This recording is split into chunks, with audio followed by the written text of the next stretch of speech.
back. The Silver and Blue Huddle is back one more weekend. We got the gang back together. The boys are back. So Amazing is back. Expert is back. Rich is back as well, man. We're back, win or lose, as always. Each and every week we show up to talk Dallas Cowboys, and we're here again on another episode of the Silver and Blue. Obviously, our season has officially come to an end. And we don't know what we're going to be talking about going forward, but we're going to show up either way. We got some Cowboy recap with the Commanders, and we're going to talk about our head coach, and then we're going to talk about the playoffs, and then we're going to just ride off in the sunset. Playoffs? We're just trying to win a game. What playoffs? We're trying to get in. The Cowboys. Yeah, I don't know what you mean by. I don't know what you mean by after a loss. We won on Sunday. What you talking about?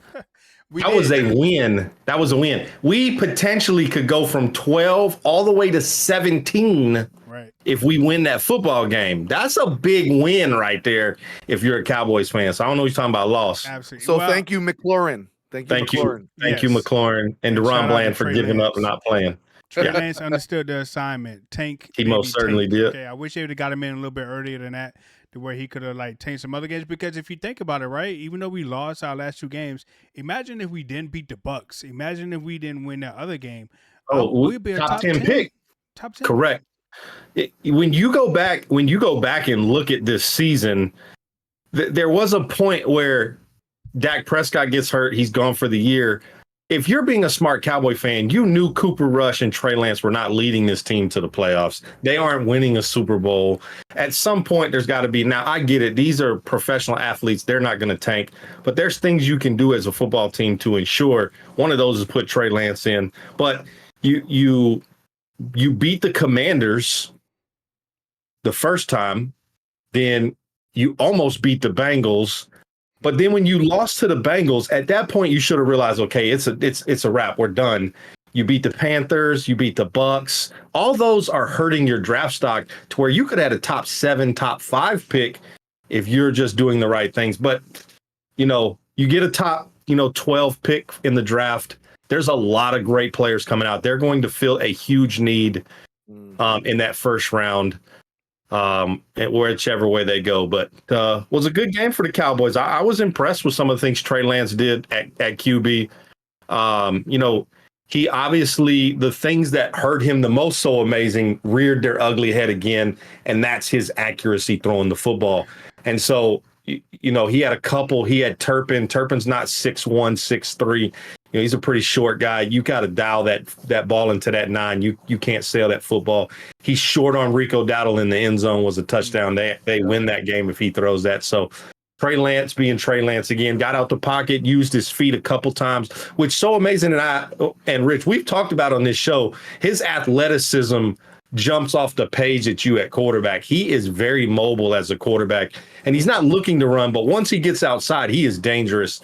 But he's got to fix some of those things, and maybe somewhere down the road, he'll find a way to get a starting quarterback position out. Yeah, and me and you talked about it kind of like off air, right? Where it's, do I feel as a football fan, can Trey Lance eventually stay healthy and maybe, few more years in the NFL, establish a little bit of a veteran presence and, maybe be a backup somewhere else and, kind of get better, learn the ropes and, maybe will he grow and get better, pull like a Geno Smith, all of a sudden start, being really, really good down the road of his career. But I just don't want the Dallas Cowboys to continue the experiment because I'm not here. I'm not waiting around for that. Right. Yep. Now, do you think we traded for Trey Lance and he didn't even get opportunity to play too much this season? Obviously that trade didn't favor the Cowboys at all, right? That was a bad trade because they chose not to give him a little bit more playing time. It's a 4th round pick. You kind of throw those around, if you can hit lightning in a bottle. You were hoping maybe the change of scenery for Trey. Maybe he got with Dak Prescott. He could develop into something. Maybe as Dak was leaving. I really think that's what the Cowboys thought was, we'll get him around a veteran quarterback who is proven to be an all-pro, a Pro Bowl type quarterback, playoff winning quarterback. And we'll see if he can develop some of those skill sets with Dak Prescott. And then maybe as Dak Prescott gets to end his career, we plug Trey into that spot. And I just don't think, like So Amazing said, I don't think that's ever panned out. There's a lot of growth and maturity that he's got to exhibit to be a starting quarterback in the NFL. Like So Amazing said, that's a perfect example of Geno Smith. If you go back and look at Geno Smith, he was Trey Lance at the beginning of his career. Couldn't complete a pass. He didn't have a good footwork in the pocket. He's always been athletic, get out the pocket, run, but now he's starting to learn how to throw the football, and he's turned into a good starting quarterback. But I just don't see that with Trey Lance right now, and the Cowboys, I don't think, see it either. So I wouldn't say they wasted a 4th-round pick. I think they obviously just are grasping for things. The experiment is done, right? Yeah. The experiment, it's way done. Yeah. You know what I mean? Like I work. Listen, where I work at, there's a lot of scientists and a lot of pharmacists around me, and they're always trying to try new things, cook up a new batch of something. And if it doesn't work, it doesn't work out. Hey, listen, Trey Lance came over. We tried it. It is what it is. Like, there's no more you can really elaborate on it because he came in and we all saw what he did. And all right, cool. No lightning struck. So it is what it is. Move on. Oh, perfect analogy. Absolutely. Yeah. Time to send him down the road. That's crazy. So, so we end up having 2 new backups after that Prescott next year. No, I think Cooper Rush is back next year. I think they trust Cooper Rush. He knows this offense. Yeah. But obviously, I think it all hinges on what coaching staff you have. Now, obviously, if you bring Mike McCarthy back with his staff, they like Cooper Rush. I see Cooper coming back, but you never know. With him being a free agent, what he put on tape. Does another team want him to come into their program and be their backup quarterback? I don't know. Obviously, at this point for the Cowboys, it's about getting healthy with their ones. We obviously Dak Prescott is the starting quarterback of the Dallas Cowboys. There's no arguing that. We paid him $60 million a year. He's going to be the number 1 quarterback. Right. But I think a lot of what we saw in the Commander game was trying to evaluate some of this talent, trying to evaluate some of these guys that are soon to be free agents. You look at Micah Parsons. And the contract he's going to demand. I know he's talked about, not wanting to hurt the Cowboys with his contract. He again proved on Sunday. Like, there's so many Cowboy fans that are like, trade Micah Parsons. And I'm like, do y'all not watch this grown man throw offensive linemen that are 340 pounds around like ragdolls? He Euro stepped the center for the Washington Commanders and got a sack. Like, this man has had double-digit sacks 4 straight years. And mind you, he missed quite a bit of time this year in the middle of the season and still had 12 sacks. Like, we got to pay this man and then build around him on this defense. And so I think a lot of it is this Sunday was just trying to see some of this talent. And there were some good things and some bad things from the Cowboys. Parsons is not the problem. I got to piggyback on what you're saying. Like, Parsons is not the problem, Cowboy fans. Parsons is an elite player that wants the ball. Let him ball. He's not injured. He wants to go out there. He wants the ball. Let him do his thing. But it's like Cowboy fans, some of us, not all of us, it's like they want him to be the end-all, be-all. Oh, we want him to get sacks, and we want him to stop the run, and we want him to play middle linebacker, and we want him to... No, he can't do everything. There's 10 other guys on defense that need to play defense. He can't do everything. And don't get me wrong, will he get keyed sometimes, and will he get held sometimes on the way to get the quarterback? He will. And how do you help that? You either give him another pass rusher, or you give him another elite linebacker to go with him, or some lockdown corners. You got to give Parsons other things. So Parsons is not the issue. I don't care what anybody says. We have unrestricted free agents, a very long list that we need to negotiate and see who we're going to keep, who we're not going to keep. We got to figure it out. Dang, sir, I feel attacked, man. Like, next time, just say my name, because I won't. No, listen, sir. Listen, at this point, y'all have just been to church. So Amazing just gave y'all a perfect sermon. The offering plate will be passed around here in a minute, because if you go back and look at this film, Parsons has 2 sacks in the first 3 plays. If you go and watch the film, Parsons is held a ton in the NFL that is not called. He gets chipped by the running back. They got 2 offensive linemen trying to block him. So that means the other 3 down linemen are one-on-one and got to start winning something. So when So Amazing says you got to put somebody else on the other side, that's why DeMarcus Lawrence is so important, because if D-Law is in there, you can't double team Micah Parsons every time because D-Law is killing your other tackle one-on-one. You got to get a guy in the middle in Odigizua or somebody in that middle that can get some pressure that causes teams to stop doubling Micah Parsons. Get a linebacker that you can be blitzing, that you can't afford to be blocking 3 guys on one, and you got other guys coming to your quarterback. This is the problem. We expect Micah Parsons to just win his matchup every single time, and teams aren't going to allow that to happen. They're going to chip him with the tight end or running back. They're going to double team him, and they're going to make the other guys beat you.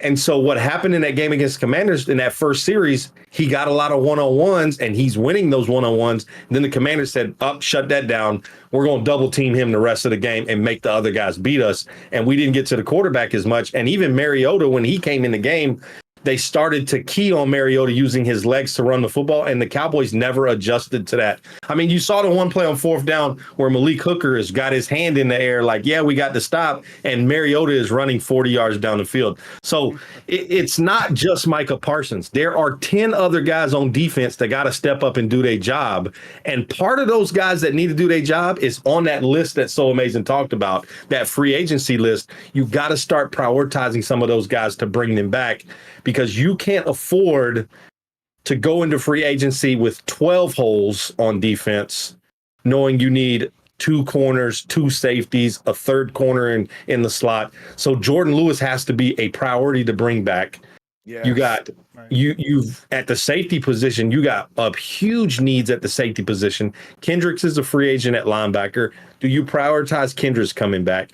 Or because especially with DeMarion hurt probably for the first 6-8 games of next year, there's just so many holes. That's why last week, Rich, when we talked, I said this is going to be the most important stretch of free agency offseason draft for the Dallas Cowboys than we have seen in the past 20 years. Yeah, that's how important it is. Jerry and the crew is really going to have to really shock the Cowboy fans and not only do great in the draft, which he always does, I think.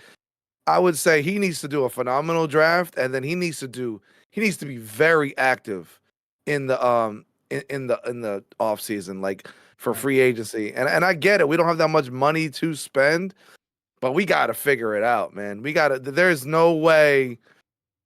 Oh man, I'm just thinking about numbers, and I'm not even trying to get into them, but there is no way you can just go into next season with a mediocre defense like that. Right. And expect again to Parsons to do everything. He's not. If that happens, you're gonna see Micah Parsons be outlandish and pissed off on the sideline again. Oh, why is he crying? This and that. It's because the organization again, like Rich, you clipped me earlier this year. I said the organization was not ready for this season. Please, Cowboy fans. Please, Cowboys organization, do not let me make the same clip next season saying that you guys weren't ready. Please be active in the offseason. Right. And that's a good segue into our next topic as well, because as we talk about a lot of these free agents and who these players are and the type of people that we have in place right now, for me, I think the Cowboys' first decision, obviously, it's an obvious one, is to try to determine who's going to be the coaching staff for this team, right? Because if you hire somebody new, they're going to want to maybe try to bring in players that fit their scheme. Obviously, the current players that we have now fits well with the Cowboys scheme that they currently running under Mike Zimmer, and it wasn't too different than what Dan Quinn had as well. But we have to address the elephant in the room, which is Mike McCarthy and his coaching staff and what the Cowboys are going to do. His contract is expiring soon within the next couple of days. There have been some teams out there that have some interest in Mike McCarthy, but obviously they got to have permission from the Cowboys to talk to him. But Mike McCarthy, I mean, if I was Mike McCarthy, I probably would have told Jared to kick rocks already and to let me go, because obviously there is opportunity outside of the Dallas Cowboys, and you, sir, cannot continue to just hold me hostage and me missing out on other opportunities that I could have outside your team. I feel that if you really wanted me, you probably could have re-signed me a long time ago, maybe gave me an extension, but just working off a lame duck type season doesn't really work for me. And I think it's bad business for the Cowboys to do that. But that's just Jerry Jones and his sons just using the Cowboys brand as leverage that say, hey, you should be lucky that you coaching the Dallas Cowboys because I can get anybody in here to coach them. But if we continue to be cheap when it comes to coaching, we're going to continue to suffer like we're kind of doing right now. Because I feel like Jerry Jones is kind of like, hey, Mike, I want you back, but can you like take less money or like Mike McCarthy? Why are you selling your soul just to be the coach of the Dallas Cowboys? I mean, I don't understand it. There's other Well, that's what opportunities Jerry out there wants. for you. Jerry That's what Jerry Jerry wants wants. somebody to be a cowboy. He wants you to like live, eat, and breathe. Like, Right. hey, I love to be a cowboy. I love being the Cowboys like coach. He wants that. So like what you're saying, Rich, I get it. Like you don't ever want to let another man like drop his opportunity. But Jerry's also not going to stop McCarthy from interviewing. No. I guarantee you that. He'll hey, you want to go out there and interview with 31 other teams? Go for it. But you know what that's going to tell Jerry? Jerry's just going to be like, oh, so he really doesn't like being a Dallas Cowboy coach. Jerry's always going to think like a I get businessman. that. Yeah. So he's going to think like, oh, go ahead. Yeah, go ahead. And already he's going to be thinking about a backup plan. Right. I'm not saying that something might change, but I still think McCarthy's our coach next year. Like I'm not saying I we're hope gonna not. change. I mean, I but hope not as well, but think, from Mike McCarthy, you got to like realize that hey, this is an organization that didn't even give you no pieces to work with in the offseason. Like your biggest glaring need was a running back, and they chose not to like fulfill the running back position, and they gave you trash. Like Esper said, I think either last week, like they gave him.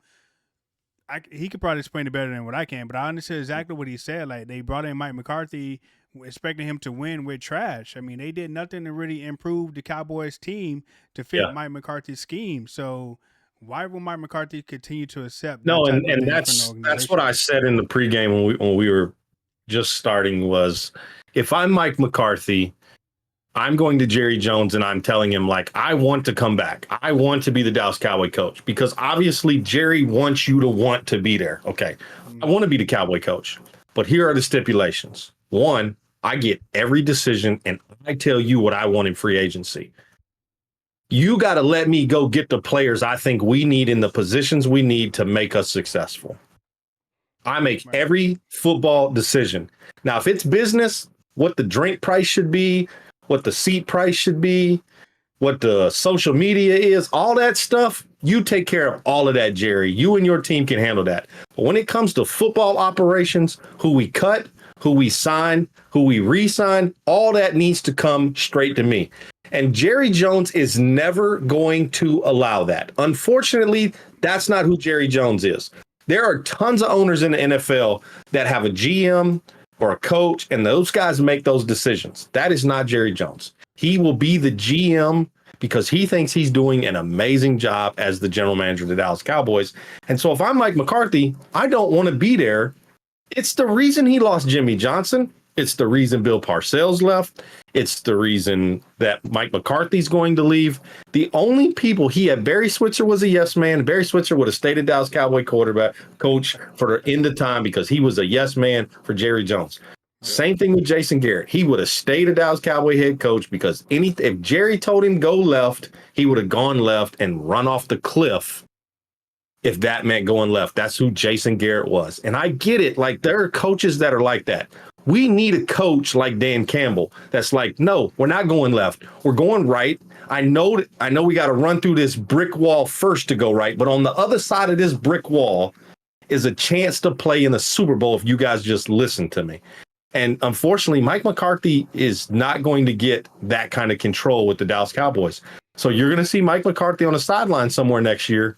It's just going to be on the opposing sideline with like the Bears, the Jags, the Jets, the Raiders. He's going to be somewhere else, not in Dallas. And you know what? That's a good fit for Mike McCarthy because we talk about it all the time to where some of these other organizations, just imagine if Mike McCarthy could take the Titans to like 7 or 8 wins. Like they'd be happy about that. They'd be elated that Mike McCarthy came in and took them to 7 or 8 wins, considering they only been having 2 to 3 the last 3 or 4, like 5 or 6 seasons. So Mike McCarthy can improve the win percentage for the Titans, the Bears. There's a slew of teams that he can improve the winning percentage for that organization, and that organization will be happy that he's able to do that on a regular basis because it gets their fan base hyped.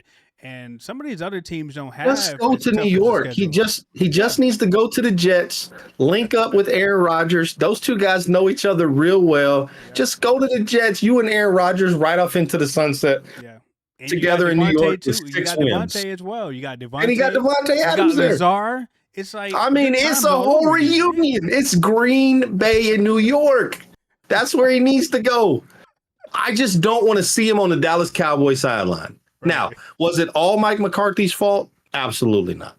You can't put all of that on Mike McCarthy, but he's got to take some blame for what happened this year. Right. Same thing with Zimmer. Zimmer got to go too. They just got to clean house at this point. Just start fresh. And they are pretty much tied together because I think Jerry did come out and say that, hey, if Zimmer is here, that means Mike is here and vice versa. So, I mean, they all need to clean house. The entire staff needs to go. That part scared me, though. When he said they were tied together, I got this feeling like he was going to bring them both back for another run.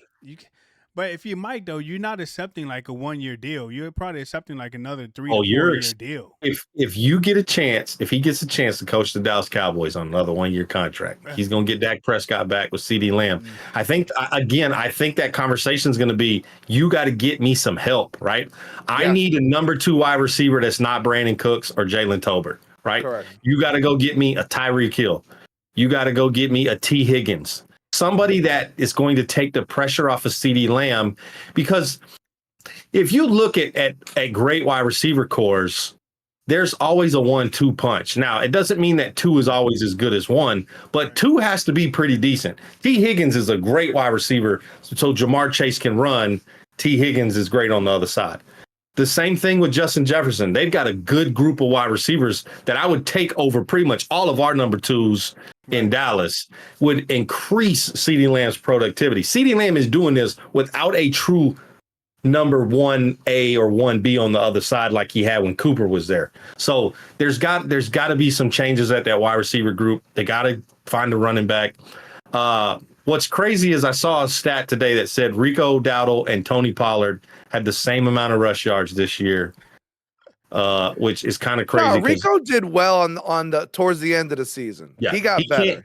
He's got to be running back number 2. They got to go find him a monster in the running back position. Yeah. I mean, Rico, he earned. I would say he earned himself a roster spot for next year.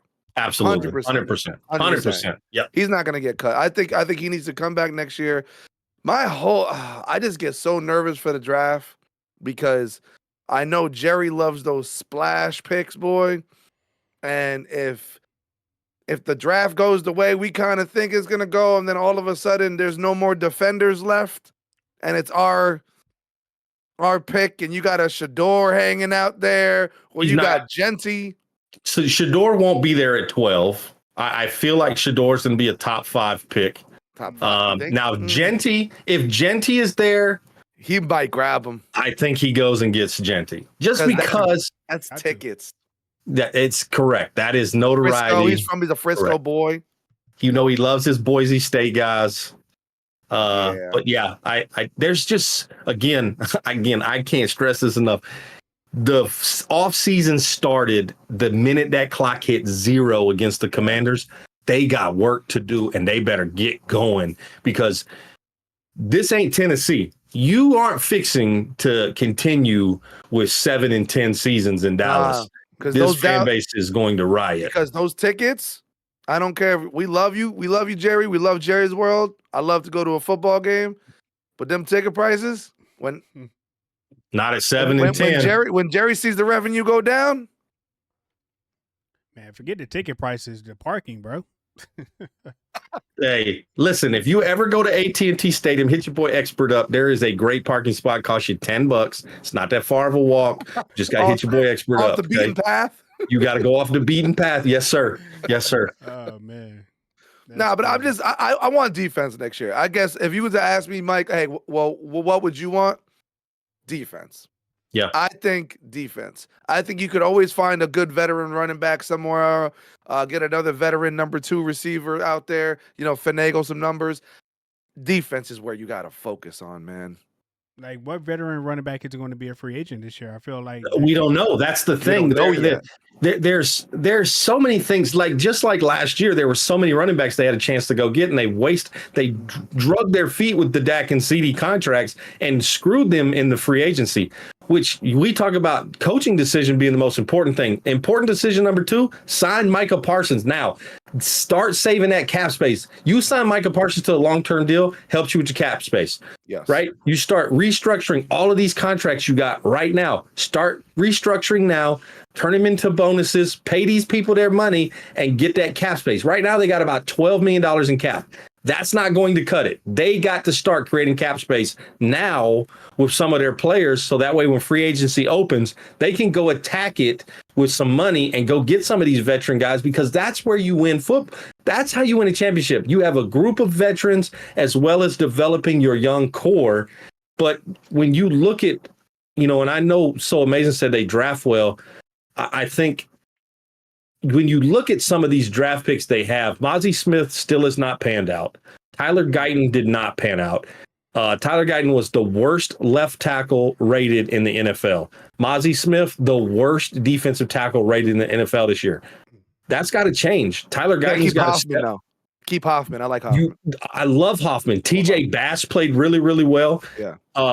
Cooper Beebe played really, really well. Obviously, Tyler is going to be an all-pro. You got to bring Zach Martin back. You've got to fix this offensive line internally as well, because you can't waste another first-round draft pick on a offensive lineman when you have so many holes on this defense. We could sit here and play what-ifs till the end of the night of what the first pick should be, because there is holes in every single room outside of maybe quarterback. Every level. It's sad. I would be fine with Schoonmaker and Ferguson at tight end. We don't need to worry about tight end right now. I would be fine with quarterback. I'd be fine with left guard, right guard, but center is fine. But outside of that, you need a wide receiver, you need a running back, you need several defensive linemen, you need corner, you need safety, you need multiple linebackers. There is so many holes that I hope the splash pick is not at 12, right? I would love for Jerry Jones to say, okay, we need to go get a defensive guy to match with Micah Parsons, a lockdown corner, safety that can play like Tyrann Mathieu in the back end, a linebacker that's going to match with Overshown. They got to do something big on that defensive side of the football to help them, because right now defensively they are struggling. Right. Yeah, and you kind of sound like Ludacris a little bit when you say the Cowboys got holes. Okay, they got holes in every area code, all of them. Exactly. And I don't know how many area codes there is in Texas. I got holes over there. That's exactly what it is. That's crazy. All right, so one last thing, Tyreek Hill. I know we addressed like maybe trying to improve the wide receiver room. Do you see the Cowboys maybe trying to trade for Tyreek Hill? I would love that. I would absolutely love it. Because you instantly take the top off of every defense in the NFL with Tyreek Hill. And now who do you guard? Who do you roll that safety to? Because obviously you can't leave Tyreek Hill one-on-one with a corner because he's just running past everybody. So now you got to roll that safety to that side. So now that opens it up for Ferguson. It opens it up for CeeDee Lamb. It opens it up for Brandon Cooks in the slot. He instantly helps your team become better. And then you got a quarterback like Dak that can throw that ball to him down the field. I would love to see Tyreek Hill, but they've got to go find another wide receiver to help CeeDee Lamb out. But that's what I was saying. When you negotiate with Tyreek Hill, because Tyreek Hill is also going to know the facade of the Dallas Cowboys. He's also, in the back of his mind, he's going to be like, well, what's your plans for a Super Bowl run? Because Tyreek Hill also wants to be part of an organization that's going to make a run. So, Tyreek Hill is going to look for some incentive plans or something like that. But Jerry's good enough at writing up contracts. He's an incentivized type of owner. He said it himself. He'd rather write a contract with incentives that equal a high amount than to just give the high amount. Yeah. So I can see that happening if negotiations go well. My only negative red flag would be one, hopefully Tariq Hill's attitude is not toxic. But if we're winning games, it won't be toxic. And the second red flag is he's getting a little older. Can he keep up that speed? I mean, he's Not one pull of a the fastest guys in the NFL. You know what I mean? that's Like, I nice. just don't want him to, like, pull a hamstring. He's on our team. We lose it for 5 games. Right. Yeah. You know what I mean? Like, we're trying to make a playoff run. Next thing you know, we lose Tariq Hill for 5-6 games. That's the only thing I get nervous about. I mean, he kind of fits like the type of person that Jerry Jones would try to trade or sign. I mean, because back in the day, we signed guys like Pac-Man Jones. Like, we love those type of dudes. So let's get back to that type True. of Cowboy roster to where we had like those bad boy players on the team. Because I mean, at the end of the day, they didn't bring a championship, but they definitely brought ratings, and Jerry loves ratings. So why not go and sign Tyreek Hill that has that drama filled background a little bit. I mean, we're gonna win some games. Pac-Man Jones helped us win some games. I mean, we had those signings back in the day. You know what the saying was. In the off season, there was gonna be plenty of Cowboys that got arrested. So I mean, we're used to that as fans. yeah, we're used to that. So that's crazy. So we talked about Mike McCarthy. We talked about what needs to be done with the coaching staff and even some players that should be targeted in the offseason for the Dallas Cowboys to improve it. But the main thing he said was now, and we all know that the Cowboys do not work in the now. So expecting a Micah Parsons contract now is probably setting us up for failure, which I hope that I'm totally wrong. Because we all know they need to get it done. They should have got it done whenever the first day is to sign Micah Parsons. They need to have him at the Star signing that paper right now. And I know Micah Parsons said he don't need $40 million. I believe that when you're not signing for $40 million, okay? But it sounds good. Let's just make it a reality. Yeah. You know what I'm saying? So, season officially over, man. Looking forward to the draft. Man. Hopefully, we make the right call. That's what I hope. Yeah. So now, who do we root for in the playoffs? Definitely. First off, I mean, I can't sit and root for the Eagles. I mean, obviously, anybody but the Eagles and the Commanders, right? Yeah, anybody but and the Commanders. I don't like. I got my guy. I know who I'm rooting for. Who? Well, first my family pick because my dad's a Steeler fan. So of course, go Steelers, right? But who I want Bo Nix.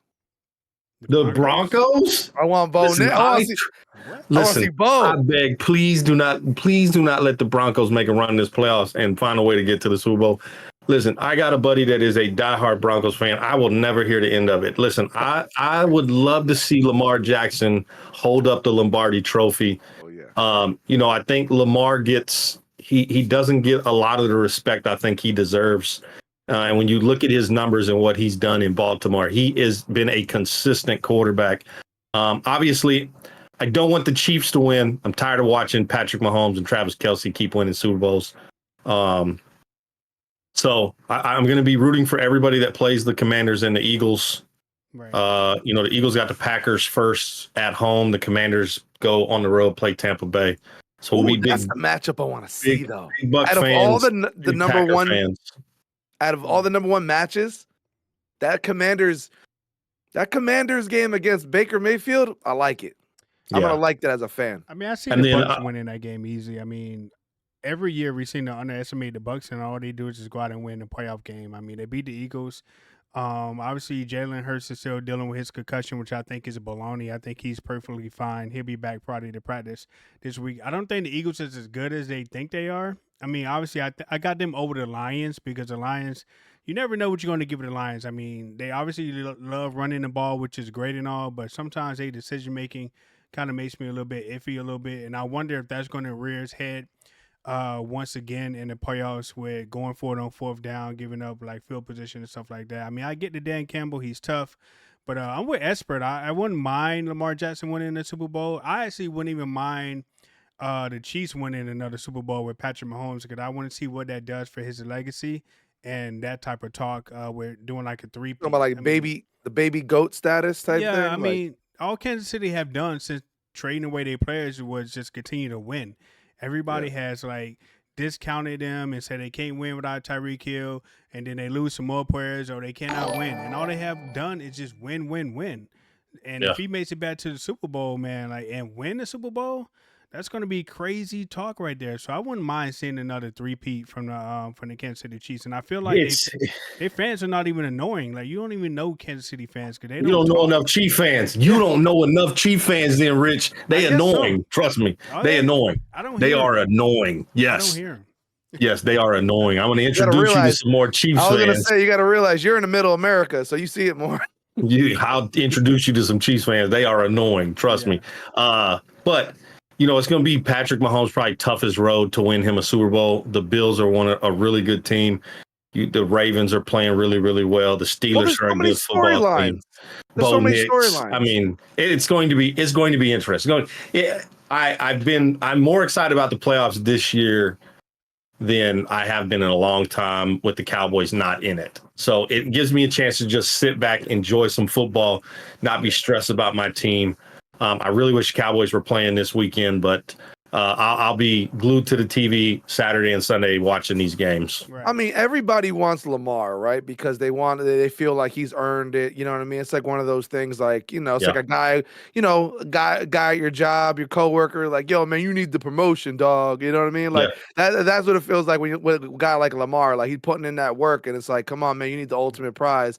But then you got a guy that's the Caucasian version of him, Josh Allen. That's the same thing, putting in work, and you want to see him hoist up a Lombardi too, right? And it's just there's so many storylines. Like I said, I like Bo Nix because I'm just going for him because rookie. There's another rookie quarterback, Jalen Daniels, is gonna make his playoff debut. Nobody's talking about the Texans because they feel like I guess they're kind of on the downhill towards the end of the season. The Chargers is a big story too. The way they with their defense, it's just there's so many ways. Do the Steelers do they figure it out what they're gonna do at quarterback for the playoffs? Does their defense carry them forward? There's so many storylines. It's Right. I like you said, man. I'm just gonna sit back, enjoy football, and just see all the matchups and watch how they unfold. And listen, I pray one thing: nobody gets majorly injured. Because as a fan, I want to see the best players out there going against the best players. I don't want to see a Lamar Jackson or Allen or Mahomes get hurt in the first quarter or first half, and then that just changes the whole dynamic of the game. And then you never really got to see what if. That's the only thing. I agree. And I know you guys talk a lot about the Steelers. So before we get on to the predictions, I'm going to have Mike, so amazing, take the NFC and you take the AFC expert and give our predictions. But I just want to know, and this is not even like a Steelers podcast, but is Mike Tomlin the most disrespected coach in the NFL? Absolutely. Like, why is every year this man on a hot seat, and at the end of the season they are asking questions on whether or not should he be replaced or fired? I've never seen a coach win so much consistently. No matter who his team is, no matter who his quarterback is, he has been successful. And he's not playing in a weak division. Like, he consistently has winning football seasons and take his team to the playoffs. He's won multiple Super Bowls with the Pittsburgh Steelers. I've never seen a coach be disrespected at the level Mike Tomlin has, as successful as he is. Way too many times we have seen coaches be held on to after multiple losing seasons, and Mike Tomlin has to answer these questions every single year, and he's winning. I don't get it. I really don't get it. You look at Antonio Pierce. What did the Raiders do to help him be successful? Absolutely nothing. And they yanked him after the first year. Gerard Mayo in New England. What did they do to help that man win football games? They yank him after the first year. I don't understand the short leash that some of these coaches have when you look at them. And then you got a guy like Mike Tomlin, who's never in the media for bad stuff. He sticks up for his team every single week. He is critical of his team when they don't play well. He's very honest. He is a player's coach. Players rave about Mike Tomlin, how they love playing for Mike Tomlin. And yet he gets these questions every single year when he wins games. And the problem is that they had a couple of games there at the end of the year where the Steelers struggled a little bit. Right. Offensively, they had some hurt players. Defensively, Pickens is one of those guys. He's up and down. He's hot and cold. When he's hot, he's one of the best wide receivers in the league. When he's cold, he's like a little adolescent. Well, Mike Tomlin is the one that's trying to rein that kid in, and yet we are blaming the coach. I don't get it, and I can't stand the Steelers. I hope they never win another football game as a Cowboy fan, but the level of disrespect he gets is just, it's mind-blowing to me. And I really think it has nothing to do with how he performs as a head coach in the NFL. I really don't think it's it. Because if it's based on performance, he should be one of the highest paid coaches because he don't never lose. He is always a winner. He always is on the positive side of that schedule, and they are always in the playoffs. Right. I agree, and that's why I was like turning on ESPN, and I'm wondering, why is Mike Tomlin on the hot seat a topic?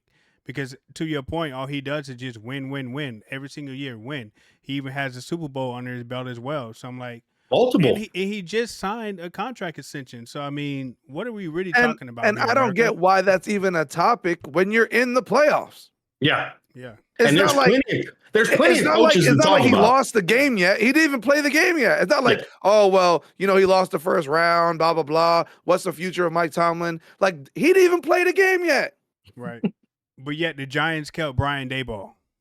Make that make sense. Make it make sense. Make it make sense. Exactly. Mike, they won't make a segment about Daboll. Right. So yeah, I just wanted to get your opinion. They rather talk about Aaron Rodgers making a comment on the McAfee show than what's going on with the Giants. Yeah, sad. All right. So before we get out of here, it's funny because I think it's only funny because, like, again, we all live in different states, right? You're in Florida, you're in Texas. So like the radio that I hear over here for like New York's, they're not even talking about football. Like, literally, I'm talking about local ESPN New York radio. It's hilarious to me because the minute they even try to talk about like New York football, the Giants don't even get mentioned anymore. The only name they'll mention is Saquon. If they mention something about the Jets, it's Aaron Rodgers. They don't even mention anything else. And then after those two things are mentioned, they start talking about the Yankees. There is no football talk here. You know why they don't talk football? Because they're too busy over there taxing the tourists trying to go into the city of New York. I don't know if you guys heard about that, where there's congestion fee for going into New York now. They tax you $10 for driving your car in certain parts of New York. That's why they don't talk about football. They're too busy making laws like that. But all right, let's do these playoff predictions. It's so amazing. You take the NFC, Esper, you take the AFC. Rams, Vikings. Who you got?